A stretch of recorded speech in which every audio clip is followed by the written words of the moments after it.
Well, a very good afternoon and welcome to another version of What's the Word. Joining us this afternoon, our intrepid traveller has returned. David Jennings in the chair, and also Mark Boylan will be joining us as well. An absolutely brilliant weekend's racing. Of course, we have that meeting at Cheltenham that has more names than the artist formerly known as Prince. And of course, the return of the superstar that is Faugheen in the Morgiana at Punchestown as well. Before all that, David, I mean, I love the way you started by calling me a traveller. Yeah, that's a good start, yeah. Have you missed me? Of course I have, of course I have. You missed me? I have indeed. I've missed your vibrant clothing selection, and that is some shirt. Well, I didn't get the navy jacket memo, so... yeah. You know, me and Mark played safe all the time. You're a bit less cautious than us. Absolutely. Listen, it's been an amazing couple of weeks in Melbourne. What's it been like? What's the biggest thing you can take away from it? Maybe bring home, suggest to the powers that be in racing or...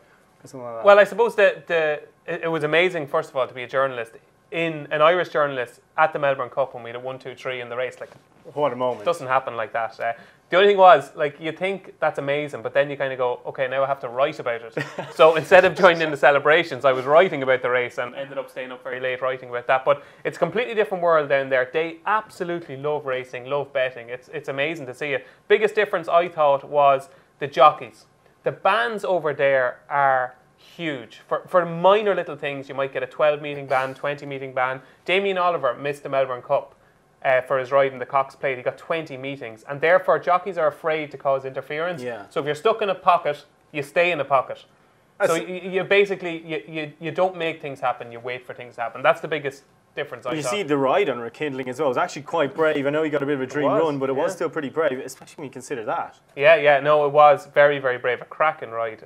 Really, everything went right, and it was just brilliant to be there. I got a little bit homesick towards the end, but I really enjoyed it. Well, that's understandable. Yeah, I mean, absolutely. We're missing the boys in Meath. Actually, speaking of Meath, you're talking about takeaways and what David missed. There was a magical day for Meath while he was away, wasn't it? You definitely missed out on a big one there. I seen there was plenty of Team Keane hats floating around Naas on the championship day when Colin Keane was crowned, but there's plenty too. You had Oscar Moscow and Kenny Tom winning for Gordon Elliott. You had Tim Kenny Vaughan. Tom didn't win, did he? He won when you were gone, yeah. He'd never win a race. Tim Vaughan broke his Cheltenham duck. You know, foot padlocks and monster over fences. The world has changed. Wow. You've got a lot of replays to catch up on. Right, well, let's just get a crack on with the racing because it's an absolutely unbelievable weekend's racing. We'll start with that Bet Victor. It used to be the Paddy Power, the Thomas Pink, the Murphy's Gold Cup. It's still a cracking race though, David. What do you make of it? Yeah, I hate myself for this. I really do, but I fancy Le Parisienne.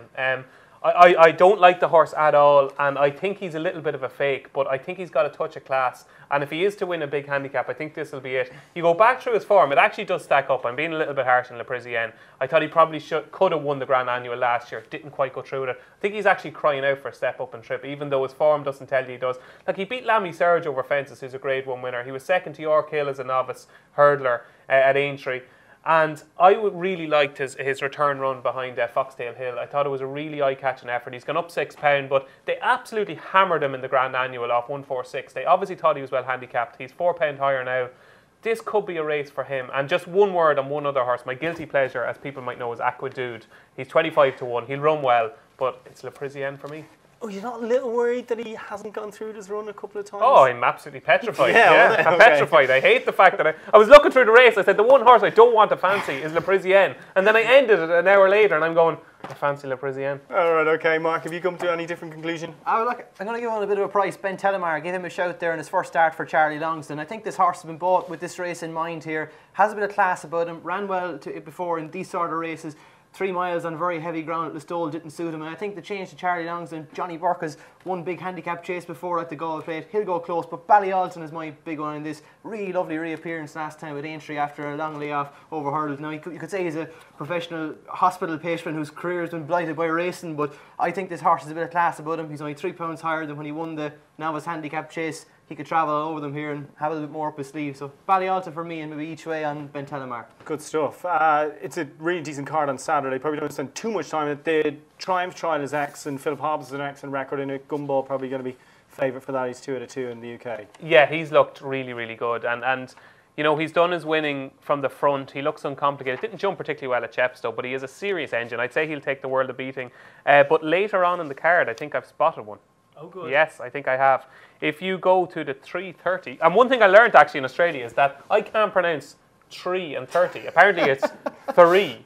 Yeah, so I struggle with that. But anyway, Ironically, it's in the 3:30, and I think I really have spotted one. It's Poker Play, trained by David Pipe. I think he could be chucked in off 131. He was aimed at the Fred Winter, but he needs a trip and more cut in the ground. David Pipe won the first race on Friday with What a Moment. His horses are coming into form, and this is when he hits form. He always dominates his meeting. He does, yeah, and he struggled last season, but I'm delighted to see his horses running well. I think this Poker Play, I think at the end of the season he could be rated maybe 150. So he's off 131 here. I think he's got a crack. That's one of the things about trainers. When they have a bad season, they can end up with a yard full of well-handicapped horses, can't they? They can indeed. And in this race, if you remember, 7 years ago, he won it with an unknown 5-year-old grey called Grand Cru, who ended up being a superstar. So I just wonder, is Poker Play perhaps aimed at this race, and hopefully he'll be another star.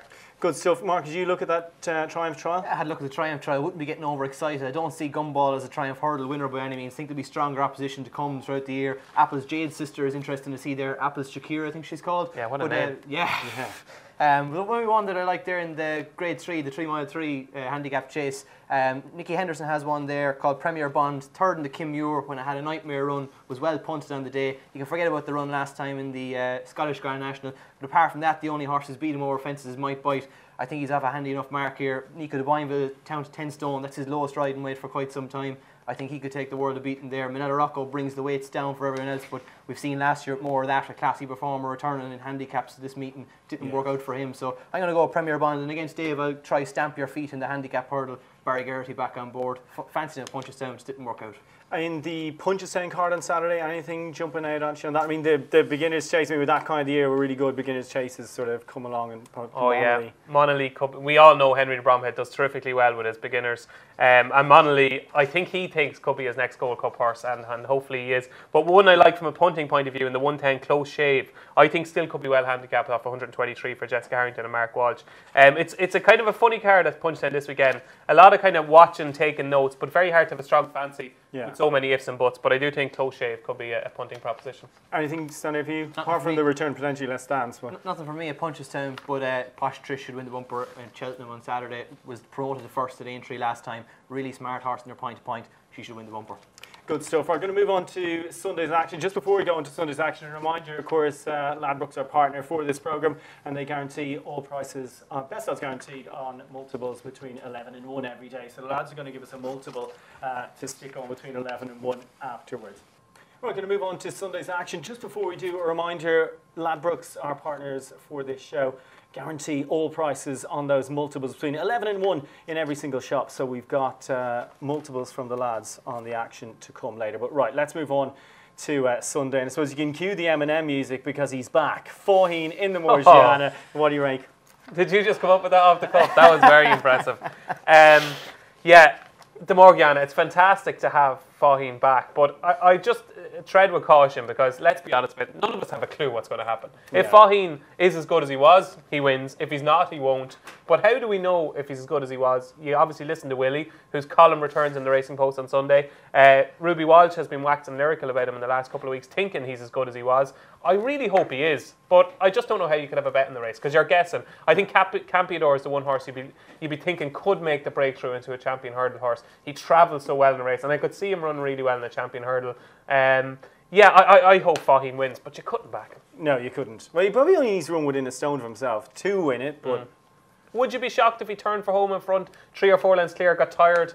You just wouldn't, you know. He's vulnerable to a fitter. But I think he probably will win. Mark, you think he's going to win? I think you've been reading my notes, Mr. Jennings. I'm going to be against Faugheen here. I give my right arm to see him back to his best. To see him even back to a shade of himself would be fantastic. But just the layoff is a concern. He's been in quite a while. Willie said that he was ready to run after Punchestown. There was no suitable race for him. If he's been on the go for a long time and he hasn't had a run to really back that up, I'm a little bit worried about that. And even at his age, he's getting on at the moment. I'm going to side with Campeador from the progressive point of view that he could develop into a champion hurdle horse. But you know, he's been unlucky throughout his career too. He should have won an awful lot more than he has. The final hurdle has been a problem to him too. But Davy Russell, no bad sub for him to get on board. So we'll go Campeador, but very tentative. And he writes with his right arm as well. So to give up his right arm, I know. It's quite a substantial. There's a couple of decent novices chases on the card. Anything the likes of Presenting Percy and Tombstone, like jumping off the card. Yeah, everybody is like talking up Presenting Percy. He's going to win the RSA, could win the Gold Cup in 2 years' time.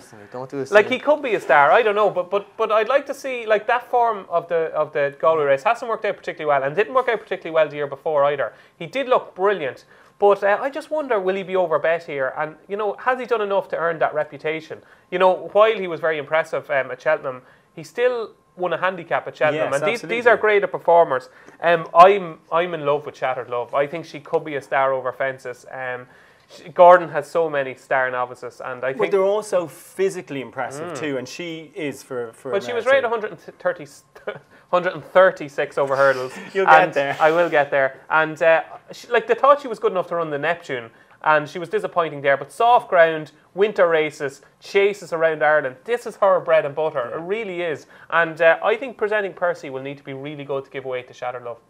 Good stuff. Mark, anything else on that? The very same again, sure. Shattered Love, I really like her. You know, the 2 performances so far, her fences were class. She absolutely destroyed Miss Eyecatcher last time. And again, she was no match yesterday at Thurles there on the Clonmel Isle Chase Day. At Thurles in the Clonmel Isle Chase. We'll get the Lano job. I think Clonmel. We'll get the Lano job between us here with the 33s and the Thurles and Clonmel. But yeah, I'm going to side her. I think she's probably one of my best bets of the weekend. I'm really, really big fan of her. Good man, Mark. Good stuff. Well, an absolutely brilliant race on Sunday at Cheltenham as well. Great Wood Hurdle. It's been a while since we've had an Irish winner. He was sizing Europe back in 2007. You think we'd have an Irish winner or not?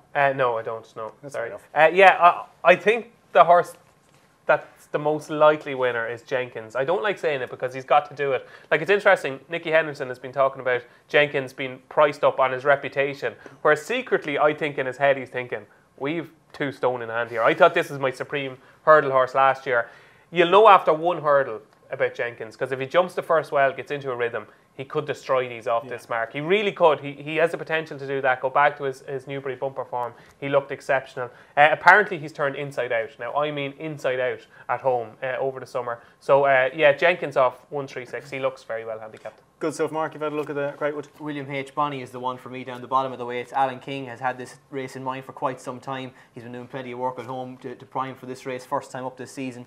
He ran well last year, and although his campaign kind of curtailed a bit after winning at Cheltenham, I think he ran him back too quick in the Betfair hurdle. It didn't really suit him, and that scuppered him for the rest of the season. Mitch Bastian takes off the 5. He's 4 pounds out of the handicap, but I've been impressed with what I've seen from Mitch so far, and that combats dash sort of a deficit for him. But on a competitive race like this, where the new one is bringing the weights down for plenty, I think he can be banged there. He's got plenty of pace, likes the track. What not more to like? The Schlur Chase is a small but select field, even somewhat unintended runner with Malcolm Jefferson's runner in there, but what do you make of it? Yeah, it's funny. I think it could turn out to be a blessing in disguise. Fox Norton is one of these horses. You know, every so often a horse comes along that's top class, but you just don't kind of fall in love with it, and you kind of say, he's going to get beaten today. He's going to get beaten today. And I did a kind of a Q&A for the Racing Post, and one of the questions was, what horse is favourite for a championship race at the festival that looks stupid in March? And I put in Fox Norton, because I just wonder, will he get found out this year? I think he could get found out here. I think Cloudy Dream has had the run. There's going to be so much pace in this race. It could turn into a bit of a slog. And with fitness on his side, I wouldn't be surprised. Like, I feel so sorry for the girl that made the entry, because it's so easily done. Race is basically called the same name. It's almost at the same time. And I'd say she's just crying, hoping that this horse will win this race. And I think he might. Yeah, who's second in it? Who's second in an Arkle? Mark, your thoughts on that race? Again, no strong opinion on this one for me. It won't be one I'm getting too involved with. I'd love to see Simply Ned. I think he could hit the frame here.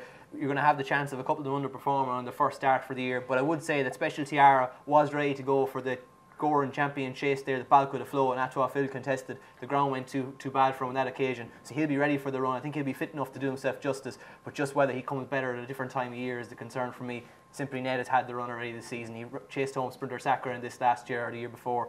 I think he's a solid horse without being extraordinary by any means. Mark loves his Nicky Richards horses. He loves them. Well, actually, Nicky has one going on the card as well. I told you. He has one that he won't win on Sunday, I don't think, but better get along. Loves that horse. He is a really, really smart horse, and I think he will pay his way this season. If you stick him in the tracker, you'll definitely be collecting. But yeah, hopefully he'll run well. No feely booked, but big ask against that smart horse at Tizard Slate House, who looks really awesome. Rest of the Cheltenham card on Sunday. Anything jumping off the page at you? Do you want to go first, Mark? I'll have a look at my notes. I'm going to go, I think, North Hill Harvey. I think he's underestimated still, even though he has achieved a decent standard over hurdles and fences. Last time he moved with the time, so I'm quite sweet, and I think he could be a horse move for I'm them. a massive fan of North Hill Harvey. And they're actually going to run him this year as well, which is a novel turn of events. Nice of him to see outside his box for the season. Yeah, he's a really nice horse. I think he'll take all the beating there. And as I mentioned there, Slate House, Richard Pugh, if you listen to his point-to-point analysis, which he's an absolutely extraordinary fella for that sort of stuff, he's brilliant, and he thinks the world of this horse. This Slate House thinks he could go right to the top, and the Tizzards also really sweeten him. Cheltenham was super last time. He should take all the beating. Yeah, well, I'm taking you on with Dame de Compiègne. I think she looked a star at Uttoxeter, and she reminded me, do you remember when Barry Garrett used to ride Yanworth as a novice hurdler? And Yanworth would win by 1.5 lengths, 2 lengths, but really he could have won by 20 lengths. I thought that was the case with Dame de Compiègne. 4-year-old filly going places fast. I think she could be Slate House. And the other one I like on the card is against both North Hill Harvey, the choose fancies. I just think Capitan is the overpriced one here, the forgotten one. He's had 2 starts over fence. It was brilliant both times. Small field, round Cheltenham. Maybe this is his time of year, so I'm going to take his on with Capitan. Right, time for our best bets of the weekend. We're also going to have a little multiple because of the Ladbrokes offer to go best odds guaranteed on multiples between 11 and 1 in shops. Best bet of the weekend? Oh, poker play in the 3:30 at Cheltenham on Saturday. Mark? I'm going to go William H. Bonney in the Great Wood, down the bottom of the weights. By the way, did you have a treble for the weekend as well? I can give you a treble, yeah. Do you want a lucky 63, no? He's already at the first leg of today, he's flying. Okay, I'm going to go for, obviously, poker play in the 3:30 at Cheltenham. I'm going to go for Le Parisienne, as much as I hate saying Le Parisienne, in the 2:25, I think it is, and that's the Bet Victor Gold Cup. And I'm also going to go on Sunday for Shattered Love in the Florida Pearl Novice Chase at Punchestown. I think she could be a star. Good stuff. Mark? For the travel purposes, we go Posh Trish in the bumper, the 4 o'clock at Cheltenham on Saturday, Slate House on Sunday in the 3:30. And then Shattered Love to maybe just get a bit of allegiance between the two of us here in the 1:40 at Punchestown. Right, good stuff. My travel for the weekend, it's Gumball, Let's Dance and Tombstone. Thanks for listening, and we'll have more What's the Word next week.